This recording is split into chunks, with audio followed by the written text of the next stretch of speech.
That's correct.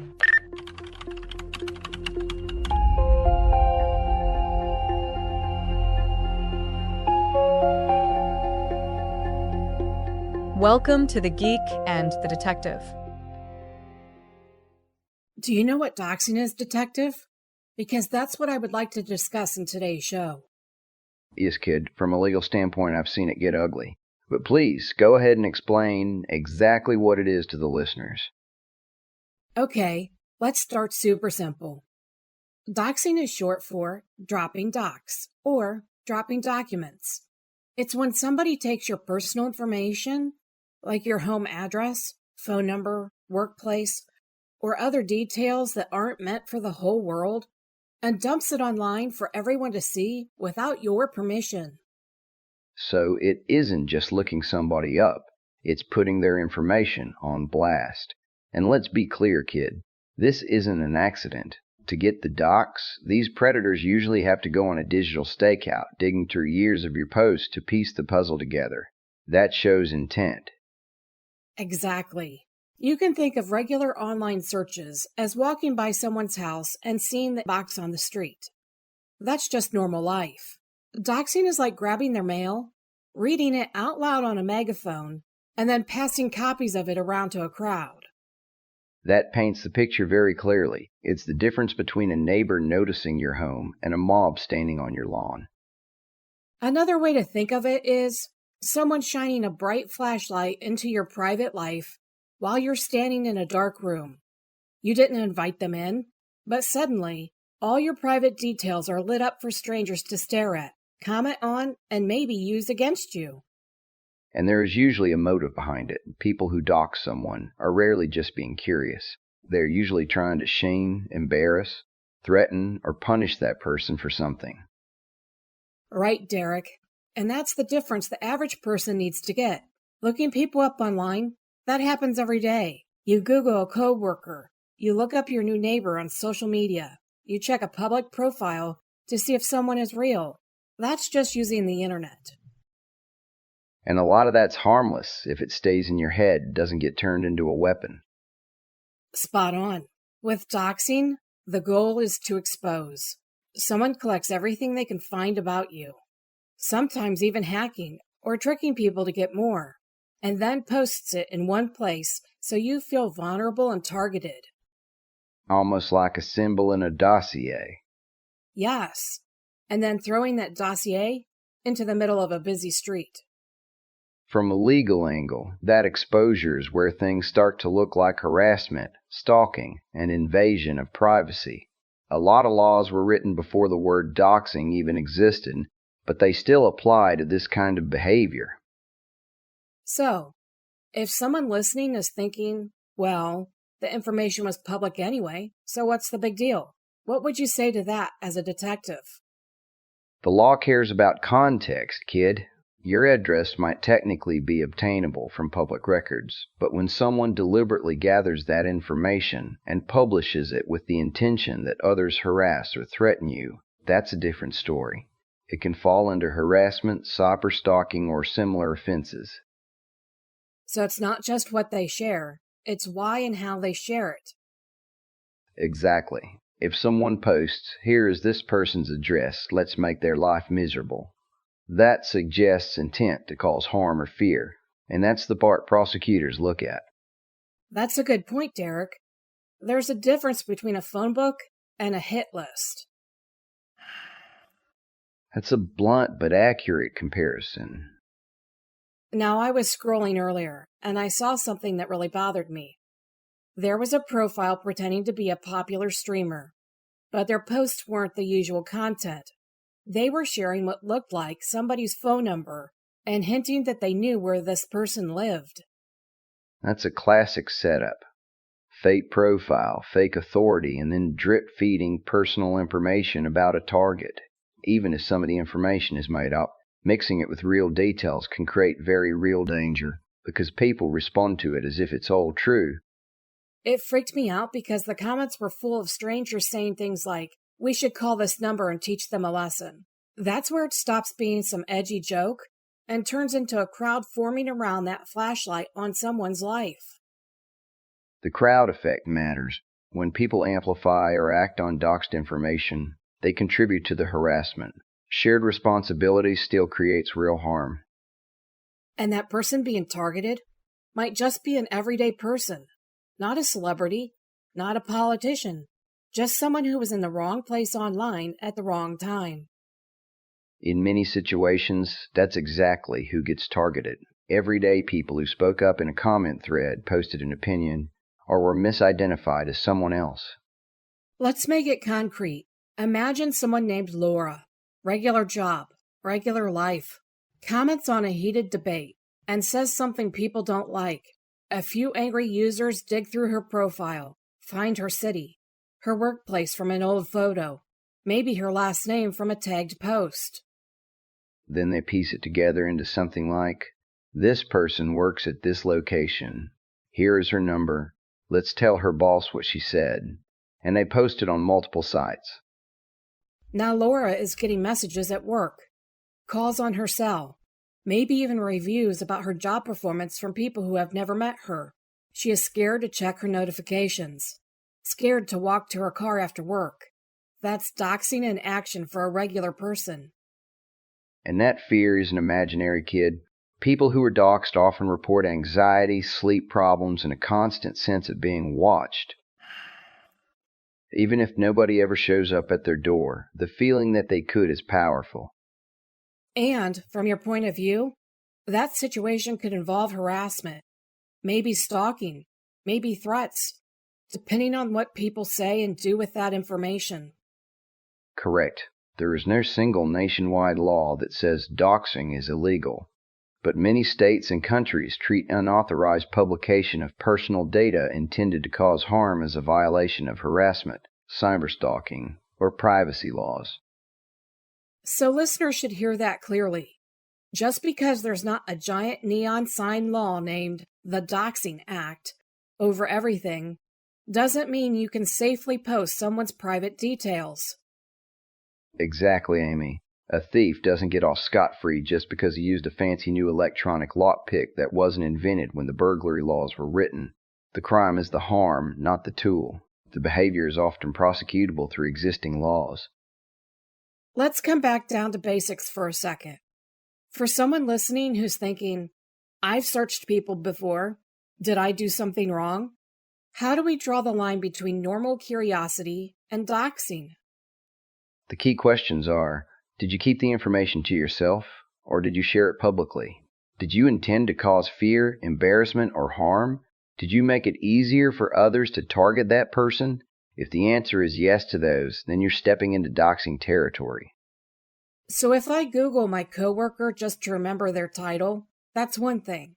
But if I find their home address and then post it in a group chat saying, look where this person lives, let's mess with them, that's a whole other thing. Exactly, geek. One is private reference. The other is public exposure. It's like checking someone's front porch versus prying open the front door and inviting strangers inside. That's a strong analogy, but it fits. Now let's talk prevention for the everyday person. You don't have to be a tech genius to make yourself a harder target. One simple mindset is to treat your online life like your home. You wouldn't leave every window and door wide open just because you live in a friendly neighborhood.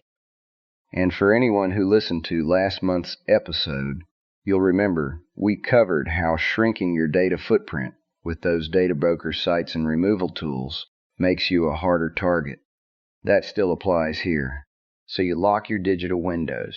That means tightening privacy settings on social media, limiting who can see your posts, and hiding details like your exact address, kids' schools, or your daily routine. Think of checking privacy settings as a digital version of checking your locks at night. Go through your profile and ask, does everyone need to see this? Just friends? Or just me? Another big one is separating your identities. Use different usernames and emails for different parts of your life when you can. If everything from your gaming account to your professional profile uses the same handle, it is much easier to connect all your worlds.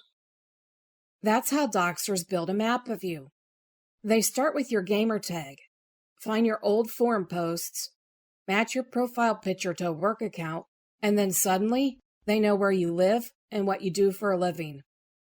And once one piece of verified information is out, it makes everything else look more credible, even if some of it is wrong.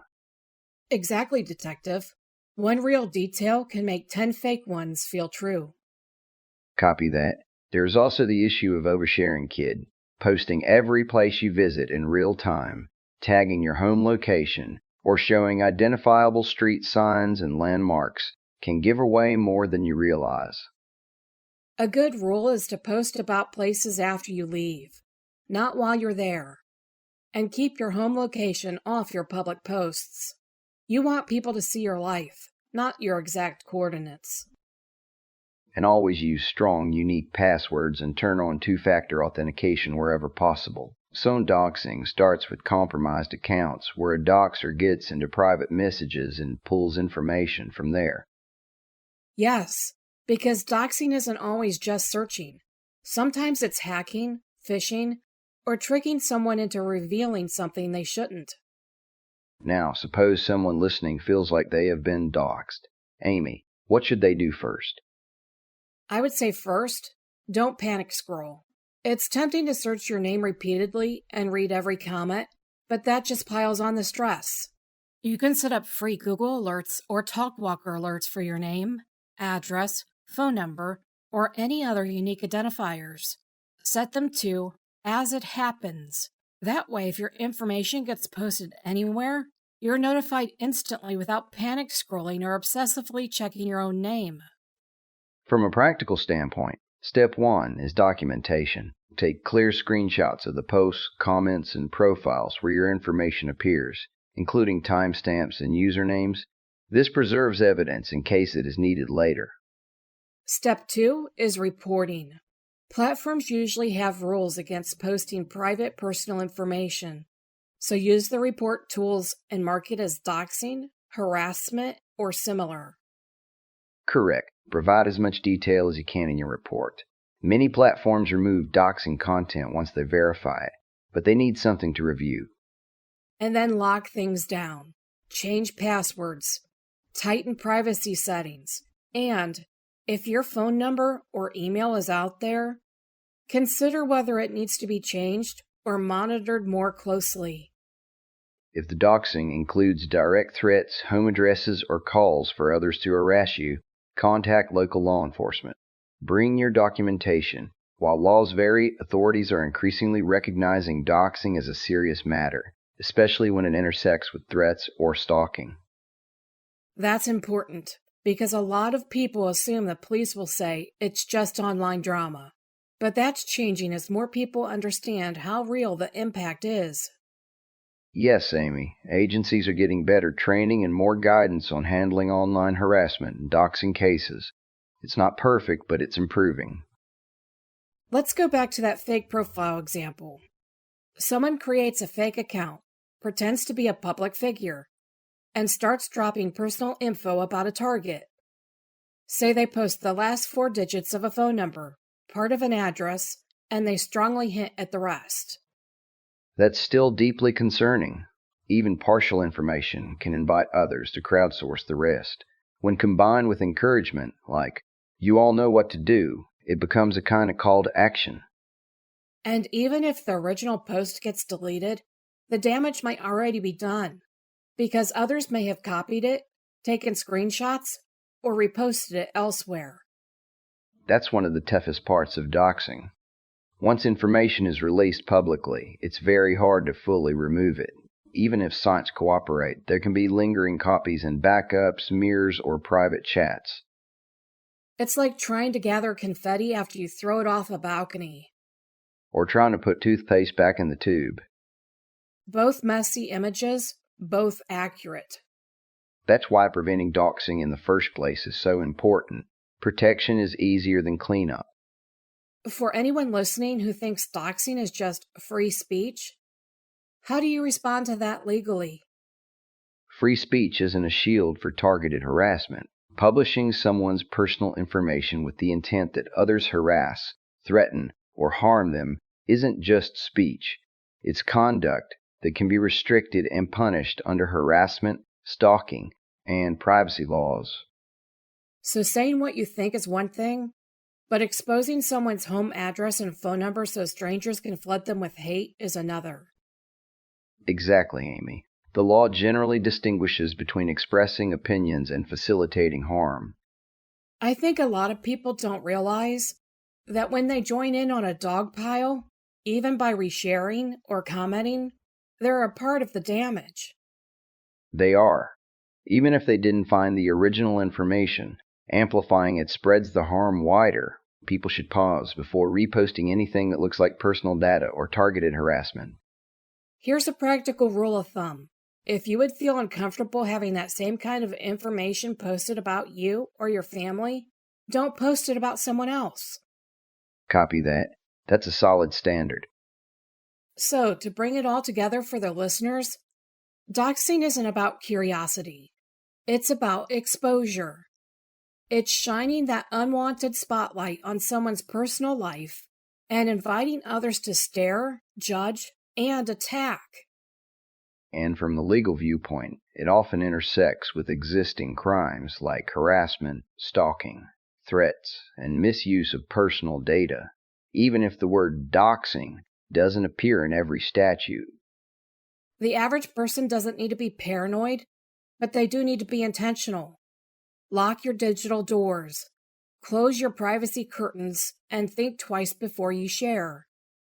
And remember that you are not powerless. If you're targeted, document, report, secure, and reach out to authorities or trusted support networks. You deserve safety in your online life just as much as in your offline one. Now we have talked a lot about protecting yourself. I want to shift to one more thing that doesn't get enough attention. What to do if you see someone else being doxed. That's important, kid, because most incidents have witnesses. Picture this. You're scrolling and you see a post where someone shares another person's full name, their workplace, and their city with a caption like, "Here's this person who said this garbage. You all know what to do." That's a huge red flag. At that point, you're a bystander to targeted harassment. First rule, don't share it, even ironically, or just to show your friends.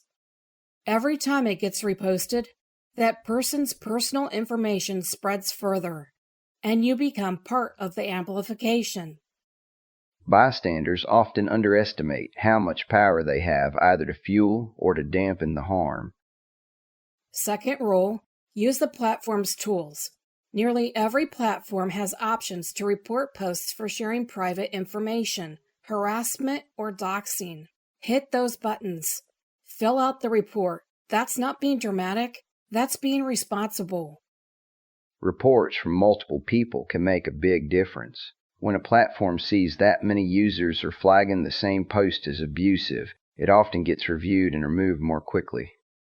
Third rule, if you can safely do it, let the person being targeted know what's going on.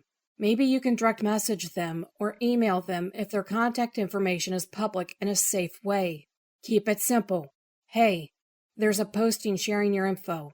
You might want to document it and report it. That heads up can give them a chance to take action earlier, rather than finding out later after the situation escalates. What you shouldn't do is jump into the comments and start a big fight with the person doing the doxing. That can stir things up and pull more eyes onto the post, and sometimes even increase the target's exposure. Exactly. Engaging directly with someone who is doxing often just adds fuel. It is safer and more effective to report and document quietly than to start a public battle. In more extreme cases where you see someone posting a home address, talking about paying them a visit, or suggesting swatting or physical harm, that's beyond a simple report. That's the kind of thing where law enforcement may need to be alerted, even if you're just a witness.